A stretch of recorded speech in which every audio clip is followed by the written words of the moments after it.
시청자 여러분 안녕하십니까. 센 경제 현장의 임동석입니다. 자, 오늘 코스피 지수가 사흘째 상승세를 이어갔습니다. 오늘 코스피는 16포인트가 오른 1129.08을 기록했는데요. 자, 코스닥은 코스피 지수에 비해서 더 큰 폭으로 뛰어올라 17포인트가 급등했습니다. 자, 오늘 주가 상승은 원달러 환율의 하락 소식과 또 오전에 정부에서 발표한 경제위기 종합대책이 시장에 긍정적인 영향을 미친 것으로 풀이되고 있습니다. 자, 센 경제 현장 오늘은 정부의 경제위기 종합대책 내용과 미 대선 소식에 대해서 집중적으로 분석해 보도록 하겠습니다. 자, 가장 먼저 정부가 오늘 경제난국 극복 종합대책을 발표했습니다. 내수 부양을 목표로 재정 지출 확대, 규제 완화부터 금융, 부동산 대책을 총동원한 그야말로 종합 선물 세트 같은 그런 종합대책이 발표가 됐는데요. 자, 어떤 내용을 담고 있는지 상세히 알아보도록 하겠습니다. 서울경제신문 경제부의 이철균 기자 연결돼 있습니다. 안녕하십니까? 예, 안녕하십니까? 네, 정부가 오늘 경제위기 종합대책을 내놨는데요. 자, 어떤 내용들로 이루어져 있는지 궁금하네요. 네, 오늘 정부가 종합대책을 내놨는데요. 브리핑 직후 정부 관계자는 기자와 만나 당초 검토한 가운데 가장 강력한 재정 확대 카드라고 밝혔습니다. 동시에 부동산 대책에 대해서도 시장의 안정성을 해치지 않는 범위 내에서 할 수 있는 모든 것을 담았다고 평가했는데요. 그만큼 위기 극복을 위해 재정, 감세, 규제 완화 등을 총망라했다는 이야기입니다. 정부는 먼저 경기 부양을 위해 공공 부분을 포함해 11조 원의 재정 지출을 늘리겠다고 밝혔습니다. 그간 예상됐던 6조 원 선을 훌쩍 뛰어넘는 규모인데요. 정부는 동시에 임시투자 세액공제 확대 등 3조 원 규모의 감세 카드도 내놓았습니다. 재정에서만 모두 14조 원을 지원하게 된 셈입니다. 참여정부 시절 가격 상승의 주범으로 꼽혔던 재건축에 대한 규제도 대폭 풀었습니다. 재건축할 때 용적률을 법정 한도까지 풀어 3종 주거지의 경우는 300%까지 재건축이 가능하도록 했습니다. 또 재건축할 때 적용되던 소형주택 및 임대주택 의무 비율 등의 핵심 규제도 대폭 완화했습니다. 정부는 이와 함께 서울 지역의 강남, 서초, 송파구 등 소위 강남 3구를 제외한 수도권 모든 지역의 투기 지역 및 투기 과열지구도 해제했습니다. 정부는 아울러 지방 중소기업, 영세 자영업자, 농어업인에 대한 지원을 위해 3조 4천억 원의 재정도 투입키로 했습니다. 네. 자, 이렇게 해서 경기 부양을 해서 재정을 많이 푸는 것 같은데요. 자, 10조 원의 재정을 각각 어디 얼마큼씩 사용하는지 좀 더 상세하게 설명을 해줄 수 있겠습니까? 예. 정부는 늘어난 10조 원 재정 가운데 가장 큰 비중을 차지하는 것이 지방의 사회 간접 자본, 즉 소위 SOC라고 하는데 SOC 확충에 사용토록 했습니다. 도로나 다리를 건설해 지방의 경제를 살리겠다는 뜻인데요. 실제로 늘어난 10조 원의 재정 중 절반에 육박하는 4조 6천억 원이 지방경제 활성화에 사용됩니다. 지방의 산업단지 도로나 고속도로 등을 조기에 완공해 지방에 많은 일자리를 창출하겠다는 것인데요. 그만큼 일자리가 창출될수록 지방의 경기도 살아난다는 생각을 하고 있는 것입니다. 네. 정부는 아울러 종합부동산세 완화 등 세제 개편으로 지방 재정이 줄어드는 만큼 여기에도 1조 1천억 원을 책정키로 했습니다. 네. 자, 그리고 중소기업과 서민들에 대한 직접적인 지원 방안도 함께 마련이 됐는데요. 자, 중소기업의 경우에는 대출 보증 규모를 대폭 늘린 것이 눈에 먼저 띕니다. 자, 그만큼 이제 경기 침체에 상당히 힘들어하고 있다는 것을 보여주는 것 같은데요. 어떻습니까? 네, 그렇습니다. 중소기업과 서민은 가장 힘든 시기를 보내고 있는데요. 아까도 말씀드렸듯이 정부는 중소기업과 영세 자영업자, 농업인 등 경제 위기로 타격이 심한 계층에 자금난 해소와 보증 지원을 위해서 모두 3조 4천억 원을 투입키로 했습니다. 이 같은 조치로 중소기업의 경우 보증 한도가 대폭 늘어 20조 원 이상이나 그 규모가 늘게 되는데요. 그렇게 되면 어느 정도 자금난이 해소될 것으로 정부는 보고 있습니다. 중소기업 지원을 좀 더 구체적으로 살펴보면 정부는 신용보증기금과 기술보증기금 등 보증기관에 5천억 원을 출연키로 했습니다. 이렇게 되면 내년 중소기업 대출에 대한 보증 규모는 당초 계획보다 6조 원 많은 48조 원으로 늘게 됩니다. 정부는 또 연말까지 기업은행과 산업은행에 대해서도 5천억 원씩, 수출입은행에는 3천억 원 등 국채은행에게만 모두 1조 3천억 원을 출자키로 했습니다. 정부는 이와 함께 외평기금의 채권 발행 한도도 기존 15조 원에서 20조 6천억 원으로 크게 늘려 급박하게 돌아가는 외환시장에 대처한다는 계획입니다. 네. 자, 종합대책이 내년 경제 전반에도 어떤 적잖은 영향을 미칠 텐데요. 자, 이번 대책으로 정부는 내년 경제를 어떻게 전망하고 있는지 궁금합니다. 좀 긍정적으로 보고 있다는 그런 소식도 들리고 있고요. 네, 그렇습니다. 정부는 이번 종합대책이 차질 없이 추진된다면 내년 4%의 경제성장률 달성과 20만 개의 일자리 창출이 가능할 것으로 보고 있습니다. 정부는 4% 성장률 달성의 근거도 내놓았는데요. 정부가 올해 들어 경제난 극복을 위해 마련한 대책의 규모는 무려 33조 원입니다. 이는 GDP의 3.7%에 해당하는데요. 3.7%가 투여되는 만큼 4% 안팎의 성장률 달성이 가능하다는 게 정부의 논리입니다.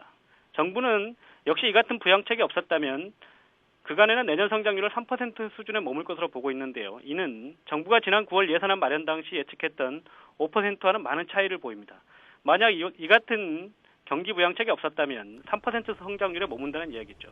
또 국내 연구기관들도 우리나라 내년 경제 성장률을 2에서 3% 수준으로 예측하고 있는데요.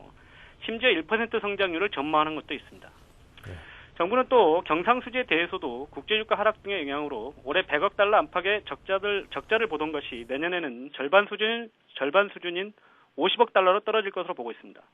이와 함께 소비자 물가도 올해 4% 후반에서 내년에는 3%대로 하향 안정될 것으로 긍정적으로 전망하고 있는 상황입니다. 네. 자, 지금까지 서울경제신문 경제부의 이철균 기자와 함께 현재 경제 난국을 극복하기 위한 정부의 종합대책에 관한 그 내용들을 상세하게 짚어봤습니다. 도움 말씀 고맙습니다. 네, 감사합니다. 자, 정부가 오늘 발표한 경제 종합대책을 살펴보면요. 재건축 규제 완화와 투기지구 해제 등도 포함이 되어 있습니다. 자, 이번에는 건설과 부동산 대책을 상세하게 알아보겠습니다. 서울경제신문 부동산부 고광본 기자 나와 있습니다. 안녕하십니까? 네, 안녕하세요. 네. 자, 정부가 재건축 추진단지 용적률 상향 방침을 밝혔다고 하는데, 자, 이렇게 되면 아무래도 좀 사업이 급물살을 타지 않을까 싶어서 재건축 단지에 대해서 좀 관심을 두는 분들이 늘어나지 않겠는가, 그렇게 보는 분들도 계시던데요. 급매물이 좀 소화되고 있습니까? 어떻습니까? 네, 오늘 그 음마아파트라든지 잠실 주공 5단지, 개포주공, 가락시형 등등의 재건축 단지 좀 몇 곳에 전화를 좀 해봤더니요. 네. 오늘 11.3 경제위기 종합대책에서 재건축 규제를 대폭 풀었지 않습니까? 네. 앞서서 뭐 안전진단 절차 간소화라든지 기반시설 부담금제 폐지, 그다음에 또 연말에 후분양제와 조합원 지위 양도 금지, 이게 또 폐지되는데요. 오늘 또 메가톤급인데 거의 용적률 상향하고 소형 평형 의무 비율 이 완화 이것까지 풀었습니다. 이제 남은 것은 초과이익 이게 50%를 환수하는 이 초과이익 환수제 규제 하나만 남았는데요. 네. 이렇게 재건축 규제가 대폭 풀리다 보니까 시장에서는 일단 좀 평소에 강남권 진입을 희망하던 분들이 좀 문의는 좀 늘어났습니다. 그리고 아주 극급 매물이라고 그러죠. 그런 아주 좀 저가의 매물은 일부 좀 소화되는 경향도 좀 보이고 있고요. 네. 네, 오늘 대책의 내용에 대해서 한번 살펴볼까요? 네. 네. 자, 그렇다면 오늘 어떤 대책들로, 특히 부동산에 한정해서 어떤 대책들로 이제 꾸려져 있는지 그 내용을 하나하나 상세하게 좀 들어보지요. 네. 그동안에 재건축 단지는 용적률 문제로 사업이 지지부진한 단지가 많았거든요. 네. 뭐 음마아파트도 그렇고요. 그런데 오늘 국토부에서 국토법 상한선까지 재건축을 갖다가 허용하겠다 이렇게 발표를 했습니다. 그 말은 다시 말해서 서울시에서 그동안에 1종, 2종, 3종 일반 주거지역의 경우에는 네. 국토법에서 정한 용적률보다 각각 50%포인트씩 낮춰서 적용해 왔었거든요. 근데 이 부분을 법까지 풀어줄 수 있다. 이렇게 발표를 한 것이고요. 네. 또 하나는 중층 재건축 아파트 같은 경우는 1:1 재건축을 하는 경우가 많이 있는데요. 네. 그러다 보면 현재 평수 개념을 써가지고요. 뭐 30평대에 사는 분들이 20평대로 이렇게 평수를 줄여서 이사해야 되는 그런 문제가 발생을 했거든요. 네. 그것은 바로 전용 60제곱미터 이하를 20%를 의무적으로 지어야 된다는 규정 때문이었는데요. 오늘 정부에서 전용 85제곱미터 이하를 60%까지 짓되 네. 그 규모에 대해서는 지자체에서 정하도록 그렇게 위임을 했습니다. 네. 네.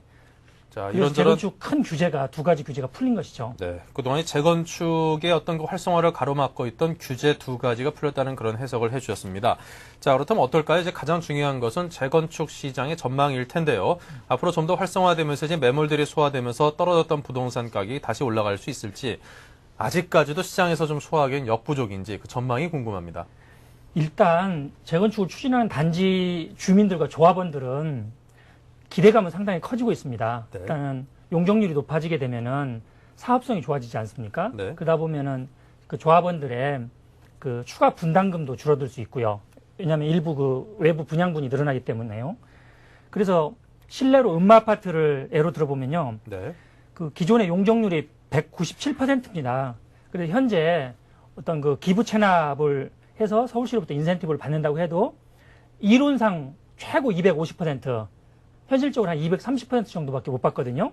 근데 앞으로는 이론상 300%, 어떤 층고 제한이나 동간거리 제한 이런 걸 감안할 때 현실적으로 280%까지도 받을 수 있게 됐습니다. 네. 그 말은 다시 얘기하면은 그 1대1 재건축에서 일부 외부 분양을 통해서 조합원들이 수익을 받아서 추가 분담금을 좀 적게 내는 그렇게 사업 구조가 바뀌게 된다는 걸 의미하거든요. 그 다른 그 개포주공이라든지 이런 재건축 그 저층 재건축 단지도 마찬가지로 그 사업성이 좋아질 것이다 이런 기대감은 커지고 있는데요. 그렇지만 그 현지 중개업소도 그렇고 어떤 부동산 정보업체라든지 이런 그 소위 시장 전문가들 얘기는 그 일부 아주 그 급한 매물은 좀 소화될 수는 있어도 이렇게 실물 경기 침체가 가속화되는 상황에서는 어떤 그 유동성이 재건축 단지로 몰릴 가능성은 낮다. 좀 대체적으로 이렇게 분석을 하고 있습니다.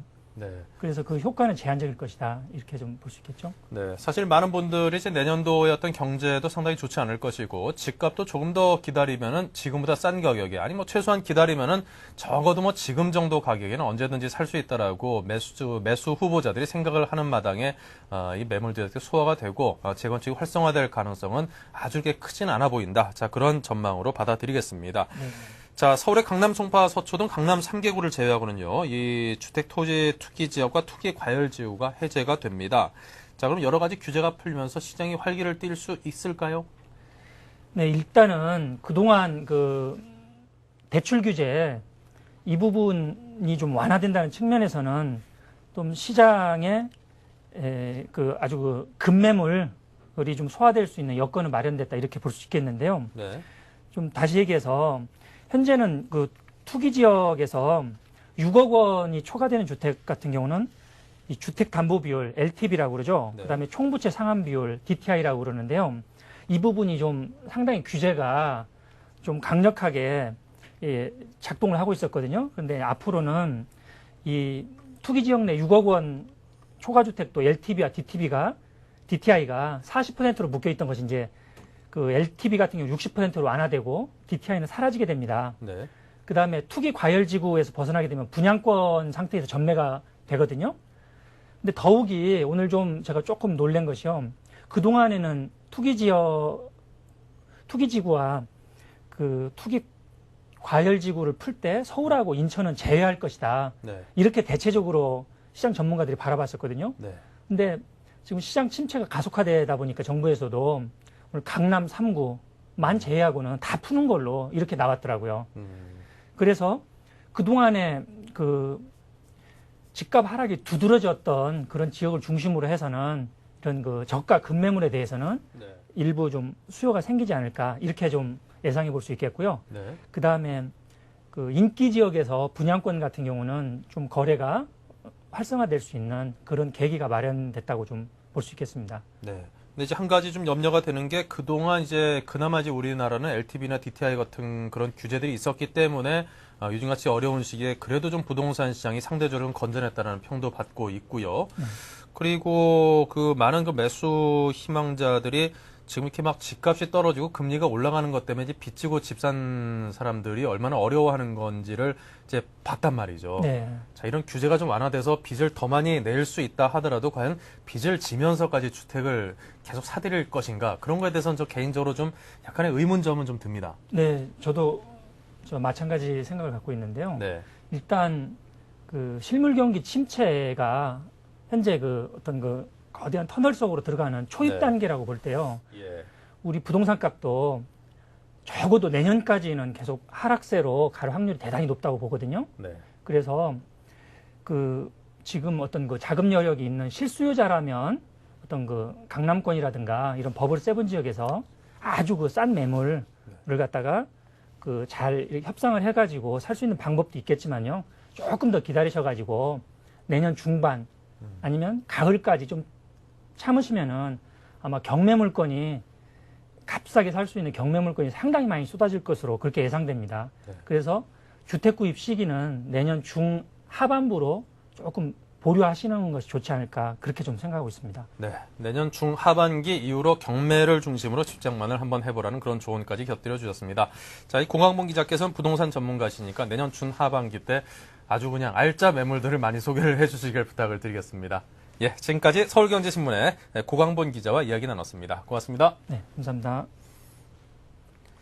네, 미국 대선이 이제 하루 앞으로 다가왔습니다. 미국 최초의 흑인 대통령이 탄생할 것인지 여부에 전 세계에 관심이 쏠리고 있습니다. 물론 매번 그 미국 대통령이라는 자리가 자리니만큼 그 미국 대선은 전 세계 초미의 관심사죠. 하지만 이번 대선은 역사적으로도 어떤 의미를 지닐 수 있기 때문에 더욱더 그 관심은 크다고 할 수 있겠죠. 서울경제신문 김정근 기자를 연결해서 미국 대선에 관한 자세한 내용을 살펴보겠습니다. 안녕하세요. 네, 안녕하십니까. 네, 자, 민주당의 오바마 후보가 각종 여론조사에서 앞서가고 있다고요? 예, 그렇습니다. 선거를 하루 앞둔 3일 현재 각종 여론조사에서 버락 오바마 후보가 존 맥케인 후보를 5에서 10%포인트 이상 앞서고 있습니다. 갤럽 조사에 따르면 오바마 후보는 52%의 지지를 얻어 42%를 얻은 맥케인 후보를 10%포인트 차이로 따돌렸습니다. 갤럽 조사에서 10%포인트 이상의 격차가 벌어진 것은 처음입니다. 워싱턴 포스트지 조사에서도 5% 이상의 격차를 보였습니다. 여론조사 결과대로라면 오바마 후보의 압승이 예상됩니다. 미국은 선거인단을 뽑는 간접선거 방식을 선택하고 있는데요. 선거인단 확보에서도 오바마 후보는 전체 538명 가운데 당선에 필요한 과반수인 270명을 훌쩍 넘어선 것으로 나타났습니다.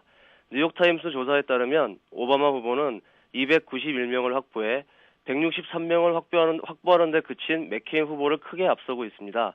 80명 정도의 선거인단을 놓고 두 후보가 경합을 벌이고 있는데요. 맥케인 후보가 모두 확보한다 하더라도 오바마 후보가 승리하게 됩니다. 네. 자, 오바마 후보가 이처럼 큰 차이로 앞서고 있는 그 이유를 들자면 어떤 것들이 있을까요? 네, 이번 대선 역시 경제 문제가 승부를 가를 것으로 보입니다.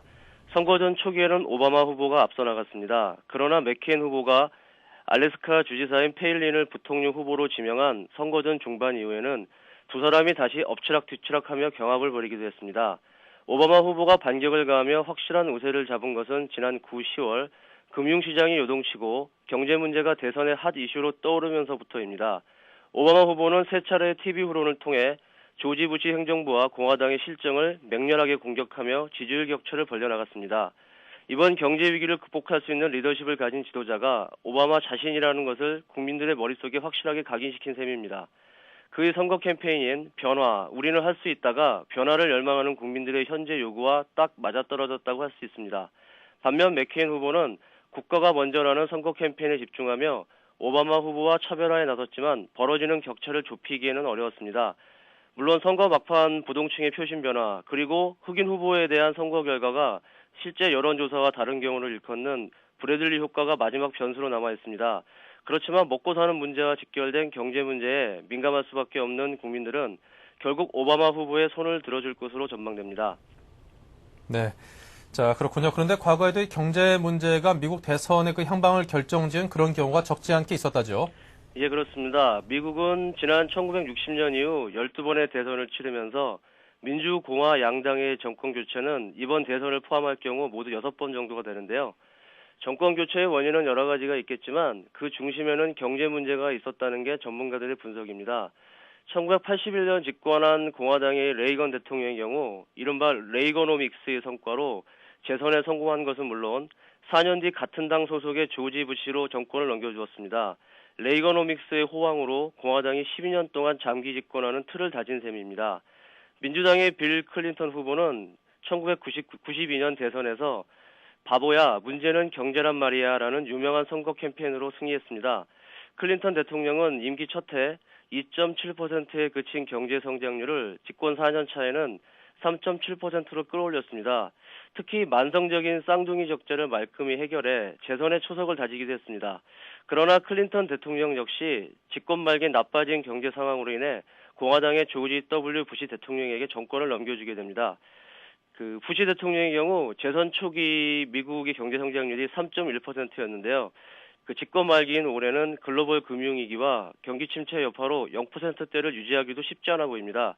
이번 대선 역시 경기 침체를 겪고 있는 현 정부에 대한 국민의 심판과 차기 정부에 대한 경기 부양 기대감이라는 경제 문제가 승패를 가를 것으로 분석됩니다. 네. 자, 이렇게 지금 현재 오바마 후보가 큰 폭으로 앞서가고 있긴 하지만 이 선거라는 것이 사실 뚜껑이 열리기 전까지는 그 결과를 누구도 감히 예측할 수 없는 것이기 때문에 끝까지 관심 갖고 한번 지켜봐야겠습니다. 자, 지금까지 김정곤 기자와 미 대선에 관한 설명을 들어봤습니다. 고맙습니다. 예, 고맙습니다.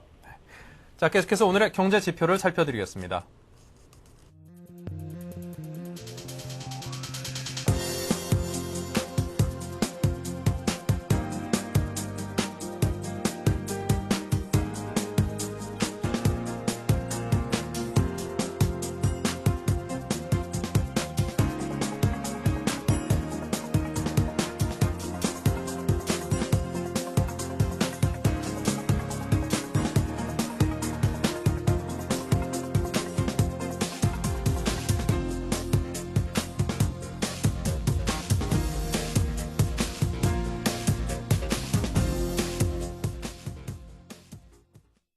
네. 자, 내일 미국 대선을 앞두고 저희 서울경제TV, 센TV에서도 많은 특집 방송들을 준비를 하고 있습니다. 여러분께서 저희 센TV와 함께 하시면은 미국 대선의 어떤 결과와 준비 과정 또 그 선거 과정과 그에 따른 경제적인 어떤 영향들에 관해서 상세하게 아실 수 있을 겁니다. 저희들과 함께 해주시길 바라고요. 자, 오늘의 증시 마감 상황을 알아보겠습니다. 서울경제신문 증권부 연결되어 있습니다. 박희욱 기자 안녕하세요. 네, 안녕하세요. 네, 코스피 지수가 오늘도 올랐다고요. 네, 코스피 지수가 4일 연속 상승했습니다. 이날 코스피 지수는 16.02포인트 오른 1129.08포인트에 장을 마쳤습니다. 이날은 특히 중소형주의 상승폭이 컸는데요. 이 영향으로 그동안 코스닥 지수에 비해 상대적으로 오름폭이 적었던 코스닥 지수가 5.69%가량 급등했습니다. 변동성은 여전했는데요. 오전 9시 33분에는 선물 가격의 급등으로 5분간 프로그램 매수 효과 효력을 정지시키는 사이드카가 발동됐습니다. 외국인은 4거래일 만에 순매도로 돌아서며 398억 원을 팔았고 기관 역시 1124억 원 순매도를 기록했습니다. 개인과 프로그램 매매가 각각 1988억 원, 3036억 원 순매수를 나타냈습니다. 네. 자, 10월달 이후 총 23번째 사이드카가 발동된 셈이군요. 자, 투자 심리가 회복되는 모습인데 어떻습니까? 네, 코스피 지수가 연 4일째 상승하면서 투자 심리가 급속히 회복되고 있습니다. 이날 개인은 1988억 원 순매수를 기록했는데요. 개인의 경우 단기 매매 성향이 강하다는 점을 감안하면 아무래도 상승장이 한동안 지속된다는 쪽에 무게중심을 두고 있는 것으로 보입니다. 외국인 역시 비록 이날은 순매도로 전환했지만 매도 규모가 눈에 띄게 줄고 있어 수급에 그리 큰 악영향을 미치지 않고 있습니다. 정부는 이날 실물경기 부양을 위한 경제종합대책을 발표했는데요. 투신의 매도 공세로 하락 반전한 코스피 지수는 이 소식이 전해지자 상승세로 전환하는 모습이었습니다. 전문가들은 급락에 따른 갭을 메우는 안도 랠리가 당분간 지속될 것으로 내다보고 있습니다. 네. 자, 지금 많은 사람들이 우려하는 것이 건설업계의 불황입니다. 이 건설업종에 대한 불안감이 가시질 않고 있는데요. 전문가들은 어떤 의견을 갖고 있는지 궁금하네요. 네. 최근 주식시장의 화두는 아무래도 건설업이죠. 신설건설, 부도설로 촉발된 연쇄도산 우려가 시장에 전해지면서 건설업종에 대한 투자 심리가 좋지 않습니다. 이날 정부는 유동성 위기에 몰린 건설사들을 위해 재건축 규제를 완화하는 등의 내용을 포함하는 정책을 내놓았는데요. 건설업종 지수는 상승장에서도 하락하는 등 일단 시장의 반응은 미지근했습니다. 그러나 긍정적인 평가가 우세한 상황입니다. 비록 이날 즉각적인 반응은 나타나지 않았지만 장기적인 면에서 효과가 기대된다는 것인데 전문가들은 이번 정책을 보면 어떻게 해서든 미분양 문제를 해소해 건설업체들을 지원하려는 정부 의지가 엿보인다고 평가하고 있습니다. 다만 건설사 구조 조정에 대한 확실한 방침이 제시되지 않은 점은 아쉬운 점으로 꼽힙니다. 네. 자, 오늘의 증시 마감 상황을 중심으로 증시의 소식을 정리해서 들어봤습니다. 박희욱 기자 고맙습니다. 네. 네. 자, 생경제현장 잠시 후 이어서 뉴스 단신을 전해드립니다.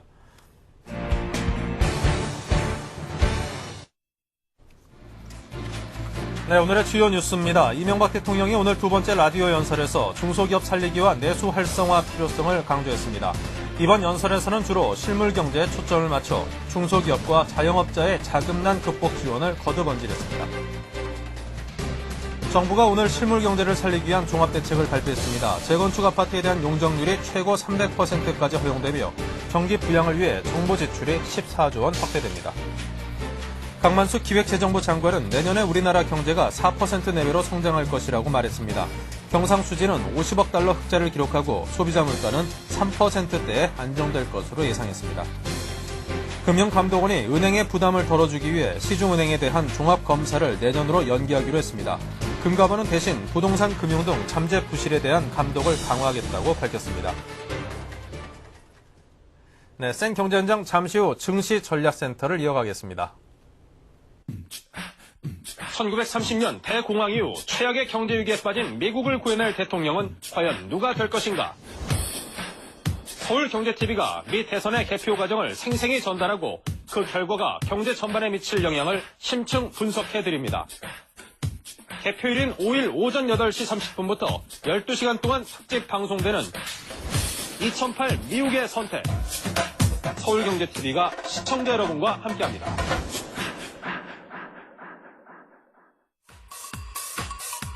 중국, 홍콩, 일본, 인도, 싱가포르, 한국 등 아시아 주요 국가의 증권 및 금융시장이 하루 동안 어떻게 움직였는지 궁금하십니까? 아시아 비즈니스 투나잇에서 확인하십시오. Welcome to Asia Business Tonight. I'm Susan Lee. I'm Susan Lee in Hong Kong. 블룸버그 TV 홍콩 지사에서 진행자 수잔 리가 미국발 금융위기로 흔들리고 있는 아시아 태평양 지역 주요 국가에서 발생한 하루 동안의 주식 및 금융시장 소식을 30분간 생생하게 전달합니다. 아시아 비즈니스 투나잇의 첫 자막 방송 시간은 매주 월요일부터 금요일 밤 11시입니다. 유럽까지 번진 세계 경제 위기 상황까지 세계 경제 전체를 30분 내 한꺼번에 브리핑 받을 수 있는 아시아 비즈니스 투나잇. 서울경제TV에서만 자막 방송으로 보실 수 있습니다. 서울경제TV. 지금까지 국내 경제 뉴스 줬는데 급급해 국제 흐름에는 밟지 못하셨다고요? 이제 걱정하지 마십시오. 세계적인 금융 및 비즈니스 정보 채널인 블룸버그 TV를 국내에 독점 방영하는 서울경제TV가 있으니까요. 국내는 물론 고급 해외 경제 정보까지 더한 서울경제TV. Bloomberg Television.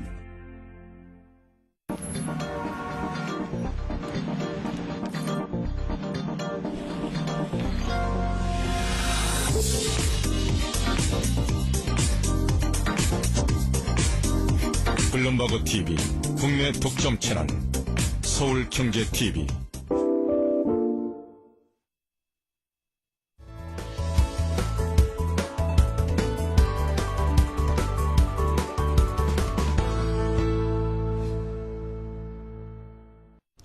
네, 증시전략센터를 시작하겠습니다. 메리츠증권의 박진 지점장, 하나대투증권의 최석훈 부장 두 분 나와주셨습니다. 안녕하십니까? 안녕하십니까? 네, 먼저 박진 지점장님께 여쭙겠습니다. 힘들었던 10월이 드디어 가고 이제 밝을 것만 같은 11월이 왔습니다. 제발 좀 밝았으면 좋겠습니다. 그런데 이제 코스피가 사흘째 상승세를 보이고 있는데요. 자, 오늘 장부터 먼저 정리를 해주시죠. 네. 지난 주말 뉴욕 증시는 리버금리 하락세 등 그 금융위기 우려 진정과 미 연방준비제도 이사회의 기업 어업 매입 조치로 기업들의 자금 경색 완화가 기대되면서 상승세를 나타내는데요. 다우지수는 1.5% 이상 상승하면서 연 이틀, 나스닥은 1.3% 오르면서 나흘 연속 상승세를 나타냈습니다. 국내 증시도 해외 증시 안정과 정부의 경기 활성화 및 금융시장 안정 대책 발표 등에 힘입어 오전 한때 선물 지수가 급등하면서 양시장 모두 사이드카가 발동되기도 했으나 최근 연속 급등에 따른 차익 및 경계 매물 출회로 장중 한때 마이너스를 기록하는 등 극심한 변동성 속에 양시장 모두 연 3일 상승세를 이어갔습니다. 네. 코스피 지수는 전일비 1.4% 상승하였고요. 코스닥은 무려 5.69% 상승하였습니다. 실적 호전 대비 주가 하락폭이 컸던 보험업종과 삼성중공업을 필두로 한 조선주의 상승이 눈에 띄었고요. 삼성전자가 약세를 보이면서 전기전자 업종이 약세를 보였고요. 부실화 우려가 대두된 건설 업종의 약세가 두드러지는 등 업종별 등락이 엇갈리는 모습이었습니다. 네. 자, 그렇다면 최석훈 부장님께서는 현재 증시가 조금 그래도 상대적으로 안정감을 찾아가고 있는 듯한 모습인데요. 자, 내일 장이 어떻게 될지 궁금합니다. 좀 전망을 해주시죠. 일단 최근 장을 보면 호재와 악재가 상당히 이제 혼조된 국면이 계속 진행되고 있다고 볼 수 있겠는데, 지난주에 발표된 적인 금리 인하와 그다음에 은행채 매입, 그다음에 미국의 미국과 통화 수합 계약 체결 이런 부분들이 어느 정도 금융과 외환 시장에 상당한 안정을 기해왔다고 볼 수 있겠고요. 이러한 부분들이 이제 최근에 급반등하는 그런 실마리를 제공했다고 할 수 있겠습니다. 그 환율이 이제 1,500원까지 근접하던 환율이 1,200원 선으로 지금 하락했고요. 네. 시중 금리하고 상당히 밀접하게 연관되어 있는 그 CD 금리가 6% 아래로 지금 하락해 있습니다. 더불어서 이제 크레딧 디폴트 스왑 프리미엄이 이제 상당히 이제 하향 안정세를 나타내고 있고, 네. 라이버 금리 일일물 같은 경우가 지금 지난주에 0.41%까지 하락하면서 아마 네. 사상 최저치를 기록한 게 금융시장, 외환시장에 상당히 그 안정을 가져온 그런 부분이라고 할 수 있겠습니다. 네. 그리고 오늘 발표된 경기 부양 종합대책을 보면 그 한 5가지 분야로 볼 수 있겠는데, 일단 재정 확대하고 그다음에 건설 경기, 그 부동산을 포함한 건설 경기 부양, 그리고 투자 규제 완화를 통한 투자 확대 방안, 그리고 이제 금융 외환시장 안정화 대책, 그리고 이제 서민과 중소기업 대책 한 5개 파트를 볼 수 있겠는데, 특히 이제 저희가 주목할 수 있는 거는 이제 재정 확대, 네. 과감한 재정 확대를 볼 수 있겠습니다. 이거 한 14조의 규모의 추가 확대함으로써 경기를 부양하려는 의지들을 이제 강하게 나타내고 있고요. 그리고 건설 및 이제 부동산 대책으로는 여러 가지 나왔지만은 그 중에서는 이제 용적률 완화, 그리고 그다음에 그 투기 지역 해제, 전반적 해제함으로써 이제 수요를 진작시키는 그런 모습들을 봤을 때 경기가 어느 정도 이제 부양하려는 정부 의지가 확고하다라는 부분들은 증시에 상당히 도움이 될 걸로 이렇게 판단이 됩니다. 반면에 지난주에 불거졌던 그 시행그룹 문제라든가 그 신성건설 이런 문제들은 결국은 이제 건설사들 중심으로 하는 그 디폴트 리스크가 계속 증시를 압박할 수 있는 그런 요인이 되겠고요. 네. 오늘 이제 종합대책이 나왔지만 그 건설사들의 주가가 결국은 그 큰 상승률을 보이지 못한 것들이 이 PF 대출에 의한 ABS라든가 ABCP 이런 문제들이 결국은 장기적으로 그 증시를 압박하는 그런 요인으로 작용하지 않을까 이렇게 판단하고 있습니다. 네. 또한 그 미국 경기 지표도 상당히 이제 그 불안감을 나타내고 있고요. 네. 거기에 따른 그 빅스 지수가 이제 상당히 높은 수를 아직도 나타내고 있다. 이 부분들은 증시에 어떤 상당히 걸림돌로 되지 않을까 이렇게 보여집니다. 네.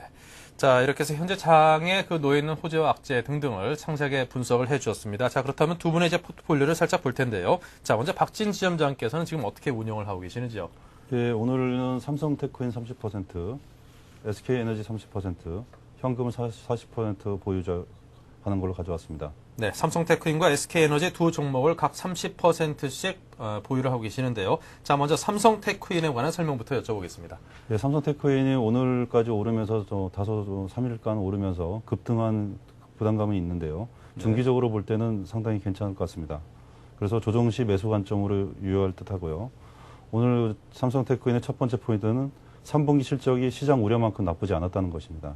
3분기 매출액이 9,723억으로 전년 동기비 23% 증가했고요. 영업이익은 152억으로 68% 감소했었는데 네. 당초 예상했던 영업이익은 62억이었기 때문에 그거보다는 상당히 높았고요. 이는 그 디지털 카메라 적자폭이 생각보다 적었고 감시형 카메라 부분하고 기계 부문 등 여타 부분의 실적이 견조했다는 것입니다. 4분기 매출액은 또 1조 936억으로 영업이익은 또 197억으로 3분기보다는 다소 나아질 듯 한다는 것이고요. 두 번째 특징은 주가 하락폭 대비 과대로 밸류에이션 매력이 상당히 증가됐다는 것인데요. 지난 5개월간 주가가 62% 하락하면서 가치 측면에서 주가가 매력적인 수준까지 떨어졌다는 것이고요. 디카 부문의 수익성 악화가 3분기를 저점으로 턴하면서 내년에는 신제품 출시와 함께 수익성 개선이 기대된다는 것이고요. 방산, 특수 군수 산업 등 뭐 여러 가지 그 디카를 제외한 여타 부문들의 실적이 견조하다는 게 특징입니다. EPS 대폭 하향 조정 불구하고 중기적 관점에서 투자가 유효한데요.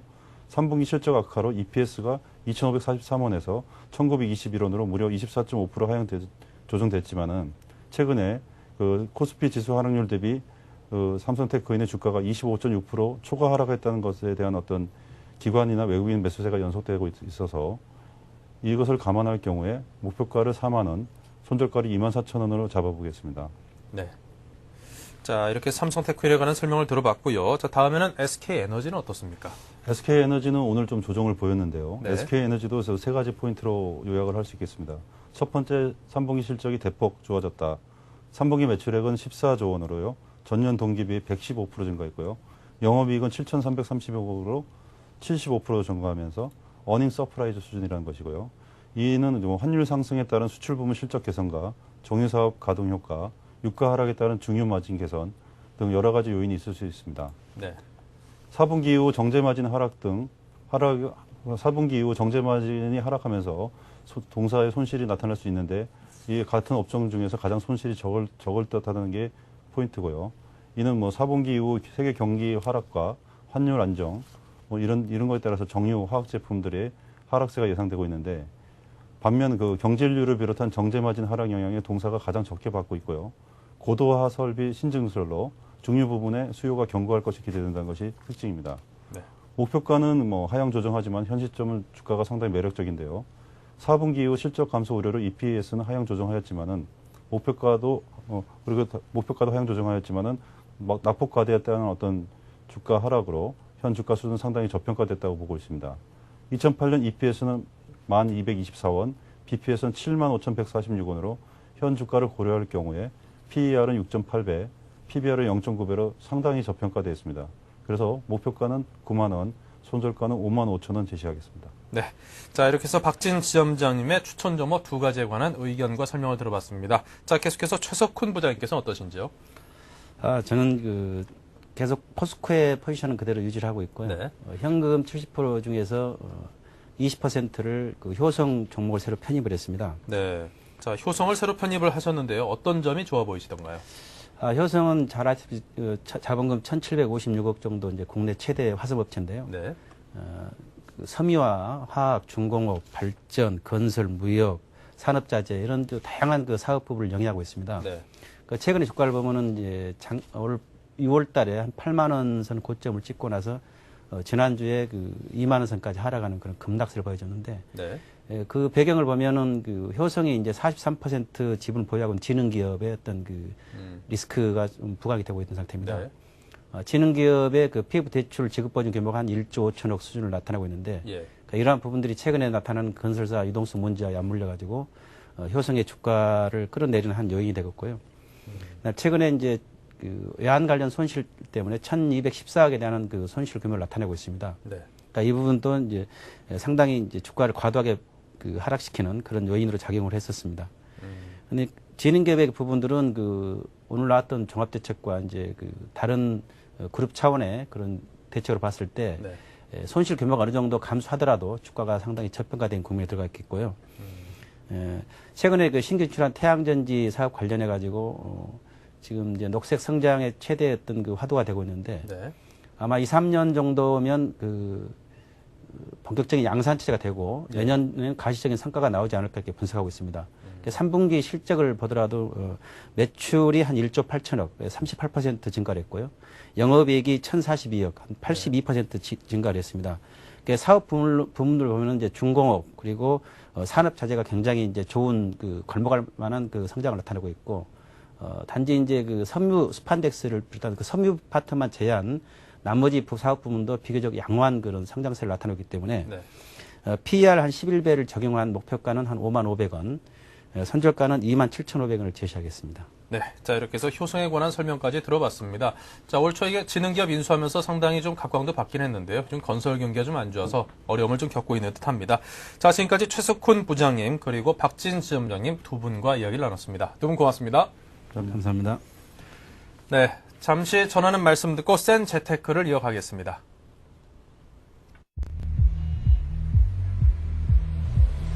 중국의 부동산 시장은 바닥 없이 침몰할 것인가? 미국의 은행 지분을 매입한 홍콩투자청과 한국투자공사의 수익률은 어디가 더 높을까? 미국과 유럽 기업은 아시아 시장의 미래를 여전히 밝게 보고 있을까? 블룸버그 홍콩 지사가 아시아 국가들에서 발생한 하루 동안의 금융시장 소식을 생생하게 전달하는 아시아 비즈니스 투나잇. 매주 월요일부터 금요일 저녁 11시, 그날의 아시아 시장 동향을 정리해주는 아시아 비즈니스 투나잇의 일주일 방영분은 토요일 저녁 9시 30분부터 12시까지 5회 연속 시청하실 수 있습니다. 새로운 한 주의 투자 전략을 위해 놓치지 마십시오.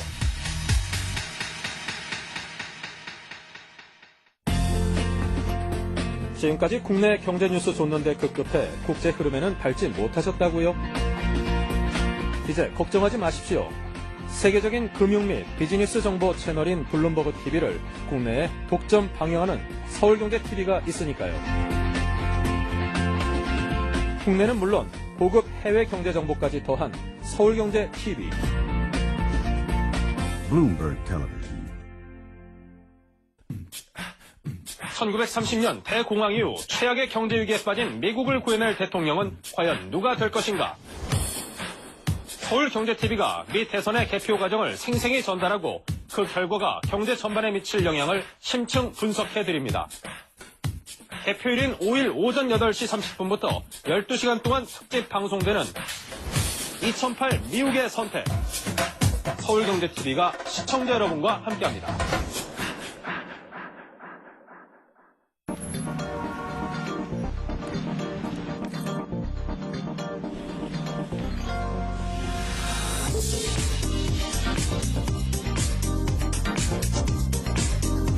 블룸버그 TV 국내 독점 채널 서울경제TV.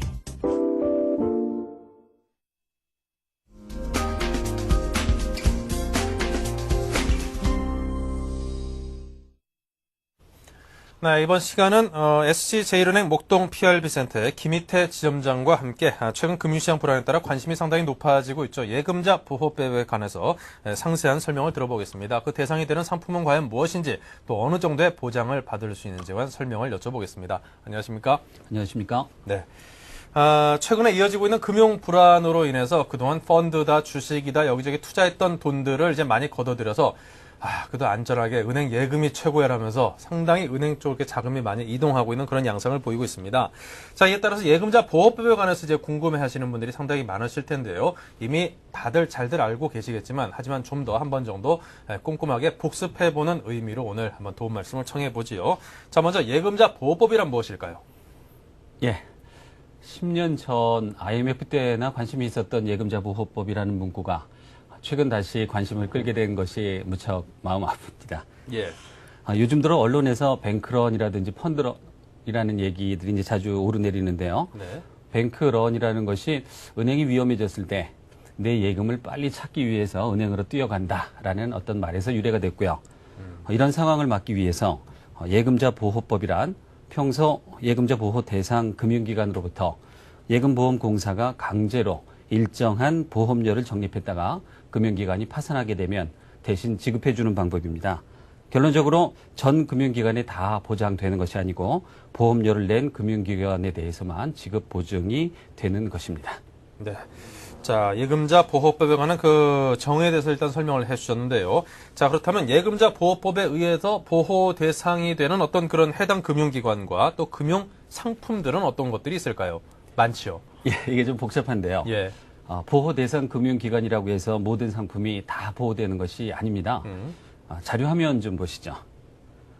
네, 우선 보호 금융기관으로는 은행, 증권회사, 보험회사, 종금사, 상호저축은행 등이 있고요. 은행에서 보호되는 상품은 보통 저축, 기업자유, 별단, 당자 등의 요금을 예금이 있습니다. 또 정기예금, 청약예금, 표지보험 등의 저축성 예금, 그다음에 적금식 예금과 원금 보정 신탁 상품이 있고요. 또 증권회사에서 예금 보호 대상이 되는 상품은 주식 매수를 한 후 예탁금에 남아있는 현금 잔액, 그다음에 각종 담보금, 원금 보전, 금전 신탁 등이 있습니다.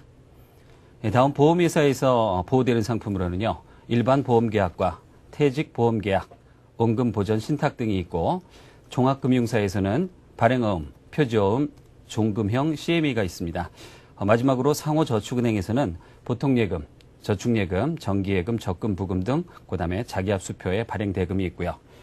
꼭 알아두셔야 될 점은 예금자 보호가 되는 상품은 교부받는 통장이나 증권에 보호 문구가 기재되도록 되어 있습니다. 만일 그렇지 않은 경우에는 담당 직원에게 꼭 물어보시는 것이 좋을 것 같습니다. 네, 이게 통장이나 금융상품의 그 설명서에 보면은 이제 예금자 보호가 되는지 안 되는지 그에 관한 상세한 설명이 되어 있습니다. 조금 전에 이제 표에서 본 것 중에서 이제 은행에서 이제 외화 예금은 보호 제외 상품이라고 되어 있었는데 앞으로 이제 정부에서는 한 5천만 원까지는 그 보호를 할 수 있도록 그렇게 조치를 시행할 예정이라는 걸 여러분께 말씀을 드리고요. 자, 예금자 보호 대상이 되는 금융상품은 얼마까지 보호가 될까요? 일반적으로 5천만 원까지 보호된다고 알고 계십니다. 네. 정확히 맞습니다. 하지만 몇 가지 주의해야 될 것이 있는데요. 첫 번째, 이자를 포함해서 5천만 원이므로 이자 금액을 꼭 감안하시기 바랍니다. 여기서 이자는 원래 가입 상품의 약정금리가 아니라 시중은행의 1년 정기예금 금리와 비교해서 낮은 금리로 지급하고요. 네. 두 번째, 이게 굉장히 중요합니다. 안전하게 가족 명의로 5천만 원씩 나누어 예치하시는 분들이 계신데 이럴 경우 가족의 명의를 빌린 차명으로 보고 원래 한 사람의 한도인 5천만 원까지만 보장을 해줍니다. 주민등록 등본을 같이 사용하고 도장을 같은 것을 쓰고 비밀번호가 같은 것을 사용하는 등 실제로 많은 분들이 피해를 보시는 항목입니다. 꼭 알아두시고요. 다음은 사례별로 보호 한도를 살펴봤습니다. 자료 화면 보시죠. 네. A저축은행에 예금 4천만 원이 가입을 했고 계열사인 A2저축은행에 6천만 원을 가입했다면 계열사는 별개의 금융기관으로 봅니다. 4천만 원, 5천만 원 각각 보호가 가능하고요. B은행 청량리 지점에 4천만 원, B은행 목동 지점에 5천만 원을 가입했다면 동일 금융기관 복수 지점은 한 개의 회사로 봅니다. B은행 통합해서 5천만 원까지만 보호가 되고요. C은행에 예금 7천만 원, 대출 3천만 원이 있었다면 예금에서 대출을 차감한 예금 4천만 원까지만 보호가 되겠습니다. 네. 자, 이렇게 해서 예금자 보호 한도의 그 각 사례에 따른 그 보호 액수까지도 함께 설명을 들어봤습니다. 자, 그 밖에 이제 농수협 같은 경우는 이제 어떤 중앙회도 있고 지역 단위 조합으로 이렇게 나눠져 있는 경우들도 있는데요. 자, 이런 경우에는 이제 중앙의 어떤 그 기금에 의해서 보호가 된다라는 점, 그리고 이도저도 참 불안해서 나는 못 맡기겠다 싶은 분들은 우체국에다 맡기면 우체국은 국가기관이어서 전액이 보장된다라는 점도 제가 살짝 얻어 들었습니다. 자, 지금까지 예금자 보호법에 관한 설명을 들어봤습니다. SC제일은행의 목동 PRB센터의 김희태 지점장과 이야기 나눴습니다. 고맙습니다. 감사합니다. 네. 네, 지금까지 전문가들과 많은 이야기를 나눠봤습니다. 자, 오늘 오후 2시에는 아주 무척이나 의미 있는 행사가 열렸는데요. 2008 서울경제 광고 대상과 관련된 소식을 전해드리겠습니다.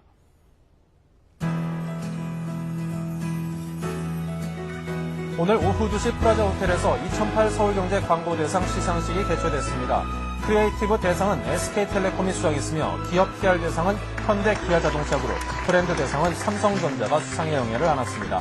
또 광고주 대상은 SK주식회사와 KTF가 공동 수상했습니다.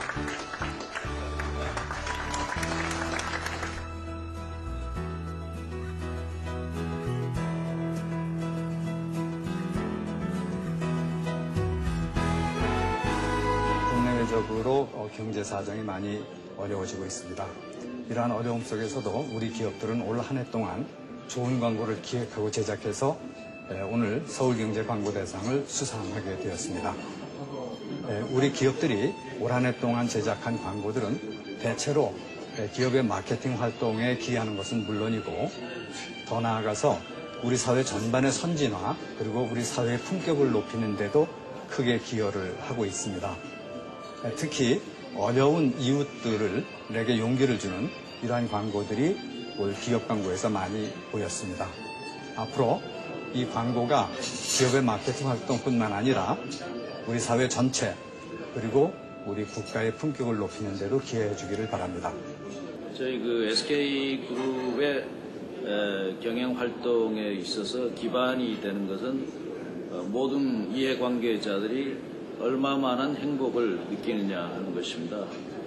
저희가 고객들하고 소통하는 수단인 광고도 앞으로 행복을 매개로 해서 저희 고객들과 행복한 관계를 만들어가는 데 노력하도록 하겠습니다. 서울경제광고대상은 기업에서 홍보를 담당하는 사람들이 가장 받고 싶어하는 권위 있는 상인데요. 이번에 저희 삼성전자에 대상을 주셔서 진심으로 감사하게 생각하고 있습니다. 국민과 함께 외치는 희망 메시지 달려라 광고가 고객으로부터 좋은 반응을 얻고 이렇게 큰 상으로 격려해 주시니 무엇보다도 기쁩니다. 앞으로 현대기아차 그룹은 국민과 함께하는 따뜻한 소재를 발굴함으로써 좋은 광고가 되도록 노력하겠습니다.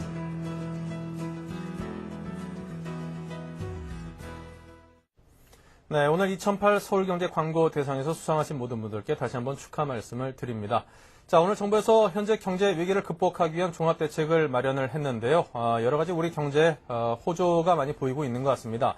주가 지수도 조금씩 상승하고 있고요. 투자 심리도 살아나고 있고 환율도 안정되고 있고 모든 긍정적인 시그널들이 많이 나오고 있는 것이 참 좋아 보입니다. 앞으로도 여러분께 좋은 소식들만 많이 전해드릴 수 있기를 바랍니다. 자, 오늘 여기서 인사드리겠습니다. 고맙습니다. 임동석이었습니다.